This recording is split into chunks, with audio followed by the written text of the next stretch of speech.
Everyone, मेरा नाम है Seep Pahuja and today is day 2 of our NEET in 10 minute series, जिसमें हम मोस्ट इंपॉर्टेंट एंड थोड़े से डिफिकल्ट टॉपिक्स को कर रहे हैं, जिसके चांसेस आपके नीट में आने के बहुत ज्यादा हैं। तो आज का टॉपिक जो हम लेने वाले हैं that is from photosynthesis in higher plants, जिसमें हम करेंगे डार्क रिएक्शन के दो cycles that is C3 and C4 cycle. इस पोर्शन में क्वेश्चन बनता ही बनता है और ये बच्चे को बहुत दुख देता है। तो आज बेटा फॉर वन एंड ऑल हम इसको खत्म कर देते हैं। तो यार सबसे पहले शुरू करते हैं अपनी फोटोसिंथेसिस। आप जानते हैं फोटोसिंथेसिस में लाइट रिएक्शन हो चुकी है। लाइट रिएक्शन में हमने सोलर एनर्जी को यूज करके क्या बना लिया, एटीपी और NADPH बना लिया, जो कि अपनी एसिमिलेटरी पावर है। मेन पर्पस फोटोसिंथेसिस का है ग्लूकोज बनाना, स्टार्च बनाना, लेकिन अभी तक लाइट रिएक्शन में हमने ये काम नहीं किया। तो हम क्या करेंगे, लाइट रिएक्शन के प्रोडक्ट को यूज करके यानी कि एटीपी और NADPH को यूज करके हम लेकर आएंगे उसे स्ट्रोमा में, जहां पर होगी डार्क रिएक्शन एंड जहां पर होगी फिक्सेशन ऑफ कार्बन डाइऑक्साइड। तो स्ट्रोमा के अंदर बेटा चालू होगा C3 साइकिल। ये साइकिल किसने दिया था, मेल्विन केल्विन ने, इसीलिए इसका नाम क्या है, केल्विन साइकिल। ठीक है, इसका नाम C3 क्यों है अभी आपको पता चलेगा। देखो मेल्विन केल्विन ने यूज किया था radio isotope of carbon C14 and उसने काम किया था ग्रीन एल्गा पे। अब तुम बोले ग्रीन एल्गा पे क्यों किया, आम के पेड़ पे कर लेते, नीम के पेड़ पे कर लेते। एक्चुअली बेटा जिस चीज को ग्रो करना लैब कंडीशन में आसान है उसी पर काम किया जाता है। तो आम का पेड़ लैब में ग्रो करना आसान नहीं है, ठीक है, इसीलिए उसने ग्रीन एल्गा पे काम किया, दैट इज क्लोरेला एंड सेंडेस्मम। ठीक है, अब बेटा इस साइकिल में टोटल 3 इवेंट्स हैं, कार्बोक्सिलेशन, रिडक्शन एंड रीजनरेशन। सबसे पहला क्वेश्चन तो ये बनता है कि इसमें सबसे मोस्ट क्रूशियल इवेंट कौन सा है। तो तुम बोलोगे सबसे इंपॉर्टेंट इवेंट कौन सा है, आपका कार्बोक्सिलेशन है। तो हो क्या रहा है, अपन को CO2 को फिक्स करके बनाना है अपना ग्लूकोज। तो शुरू करते हैं बेटा। आपके स्ट्रोमा में क्या प्रेजेंट है, RUBP दैट इज रुबिलोज बिसफॉस्फेट। ये कितने कार्बन का कंपाउंड है, देखो मेरे साथ साथ सीखते जाना, तुम्हें हर क्वेश्चन सॉल्व हो पाएगा। RUBP कितने कार्बन का कंपाउंड है, तुम बोलोगे 5 कार्बन का कंपाउंड है। इसको मिली CO2, क्योंकि CO2 ही फिक्स करनी है, साथ में मिला पानी।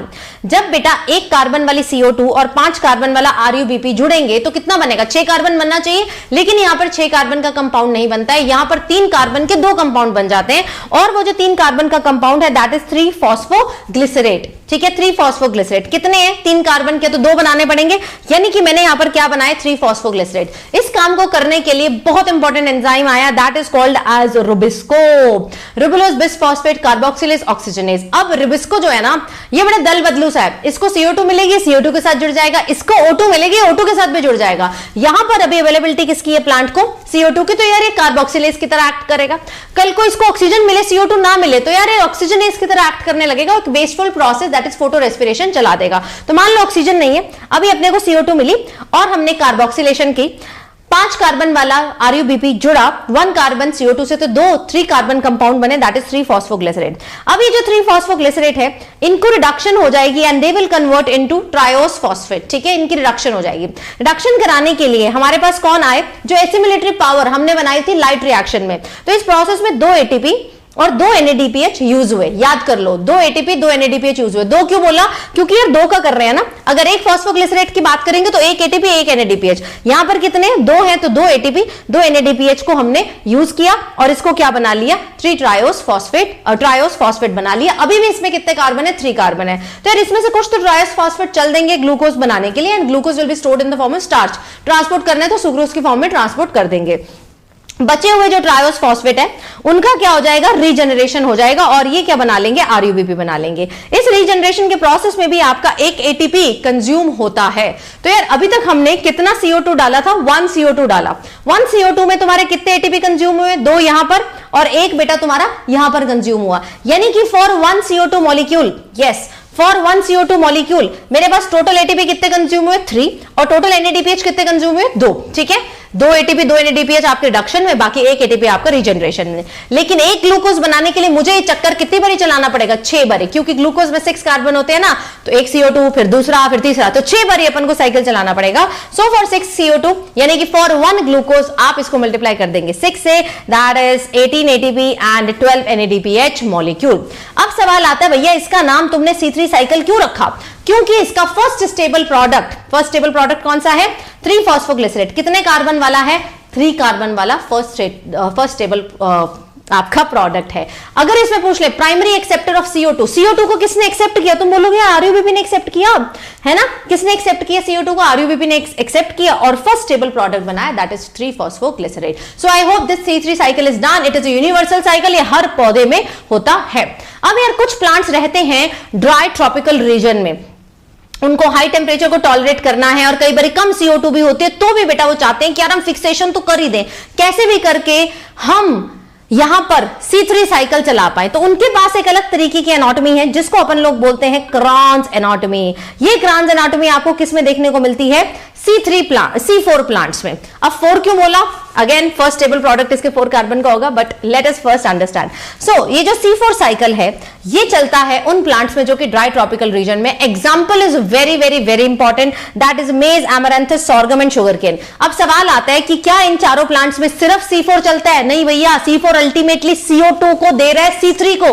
C3 का चक्कर तो चलना ही चलना है। यहां पर एक एक्स्ट्रा मैकेनिज्म है जिससे हम CO2 कंसंट्रेशन बढ़ा दे रहे हैं C3 के लिए। तो ये पौधे ऐसे होंगे जिनमें C3 भी चलेगा और C4 भी चलेगा। अब इन प्लांट्स के बाद एक स्पेशल टाइप की एनाटॉमी है, जैसे वो रीथ लाइक अरेंजमेंट नहीं होता जो श्रद्धांजलि चढ़ाते हैं, गोल गोल से फ्लावर्स होते हैं, उस टाइप का अरेंजमेंट है जिसमें आप देखेंगे कि बड़े closely packed bundle sheath cells हैं जिनकी थिक वॉल है, याद रखना है थिक वॉल है, और अंदर ये अंदर वाले बेटा आपके बंडल शीट सेल है जिनकी थिक वॉल है, ये ब्लू वाले आपके, और बाहर आपको क्या दिखाई दे रहे हैं बेटा? मेसोफिल सेल दिखाई दे रहे हैं।